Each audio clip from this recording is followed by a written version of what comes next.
It doesn't, I think it's supposed to be a pig, but there's no face. Kind of just looks like the abscess that develops above my ass if I don't shower for a week. This is a coffee mug that says adventure fuel. It's another coffee thing. I don't like that. Like, what kind of adventure is in store for the person who buys this product? Like walking to Chipotle instead of driving? What is it? Like for me, like what adventure does coffee fuel for me? Like the adventure of yawning a little bit less while I'm watching Shark Tank in the morning? This is a little koozie thing that says, despite the look on my face, you're still talking. I hate this kind of humor where it's just like being mean to everyone who sees you. Like the shirts that are like, I can't pay attention to losers. Like, what if someone comes up to you and starts talking about their grandmother being sick and your shirt's just like, sorry, can't hear ya, I farted.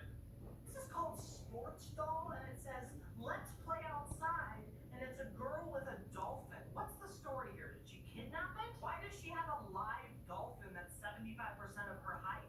Did she get it on the dark web? This is a fly swatter that's leopard print. I really like the idea here of like hurting animals with a fashionable twist, you know? Like, hey, check out my new zebra patterned cattle brand